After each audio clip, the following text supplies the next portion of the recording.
उदरवर्णनो हे जाणे जे यज्ञ कर्म. नमस्कार. आज आपण पाहतोय टोमॅटोचा पराठा. चवीला अगदी चटपटीत असा लागतो आणि करायला तर अगदी सोपं आहे. याच्यासाठी मी एक वाटण तयार करून घेते आहे. याच्यासाठी 1 चमचा जिरं घेतलं आहे, 4-5 हिरव्या मिरच्या, 7-8 लसूण पाकळ्या, 1 इंच आल्याचे छोटे तुकडे करून घेतलेत आणि 6 टोमॅटोही बारीक चिरून घेतले. त्याचा रस जो निघेल तो आधी मी बाजूला काढून ठेवला आहे. जर लागला तर आपण तो वापरायचा आहे. आणि मग हे मिक्सरमध्ये बारीक वाटून घेतलं आहे. पहा, हे पूर्ण बारीक वाटून घ्यायचं आहे म्हणजे पराठा लाटताना मध्ये मध्ये टोमॅटोचे तुकडे येणार नाहीत.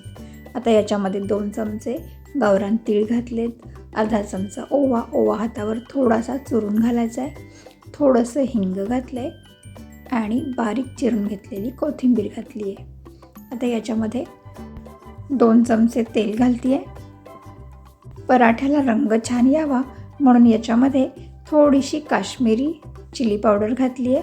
आता हे सगळं मिक्स करून घ्यायचं आहे आणि मग याच्यामध्ये आपल्याला गव्हाचं पीठ घालायचं आहे.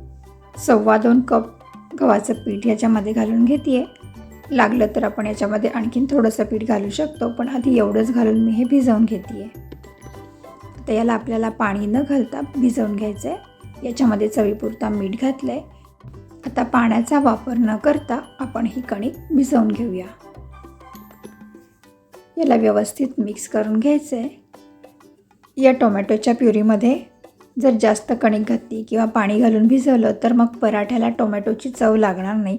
त्यामुळे टोमॅटोच्या प्युरीमध्ये जेवढं पीठ राहील तेवढंच पीठ घालून भिजवून घ्यायचं आहे. पहा, छान भिजवून झाली आहे. थोडंसं तेल लावते आहे आणि 5 ते 10 मिनटंच याला झाकून ठेवायचं आहे. 10 मिनटापेक्षा जास्त नाही ठेवायचं, नाहीतर मग नंतर ही कणिक पातळ होत जाईल. 10 मिनटानंतर मी पराठा लाटायला घेतला आहे. थोडंसं तेल लावून आपल्याला किती पराठ्याचा आकार लहान मोठा हवा आहे त्याप्रमाणे आपण याचे गोळे करून घ्यायचे आहेत. गव्हाच्या पिठामध्ये हा गोळा बुडवून आपण लाटायला घ्यायचा आहे आणि मग पोलपाटावर हलक्या हाताने हा पराठा लाटायचा आहे. टोमॅटोचे जर एखादं जाडसर हे आलं तर आपण ते काढून टाकू शकतो. हे पाहिजे याप्रमाणे मी हा पराठा लाटून घेते आहे. हा पराठा आपल्याला खूप जाडही लाटायचा नाही आणि खूप पातळही करायचा नाही. याप्रमाणे लाटला आहे. तवा गरम झाला आहे. आता तव्यावर हा पराठा टाकते आहे. थोडंसं तव्याला तेल लावलं आहे आणि मग याच्यावर पराठा घातला आहे.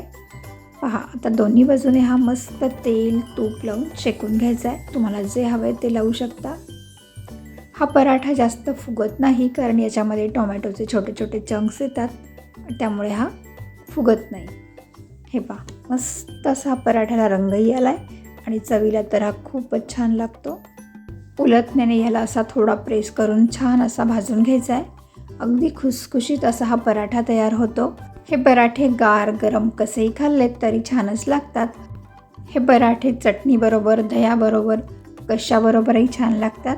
या पद्धतीने एकदा तुम्ही नक्की करून पहा आणि रेसिपी आवडली तर लाईक करा, कमेंट करा, शेअर करा. चॅनलला सबस्क्राईब केलं नसेल तर सबस्क्राईब करा आणि त्याच्या बाजूचं बेलचं बटनही प्रेस करा म्हणजे माझ्या व्हिडिओचं नोटिफिकेशन तुम्हाला मिळेल. चला तर लवकरच भेटूया एक छानशी सोपी टेस्टी रेसिपी घेऊन. धन्यवाद. राधे राधे.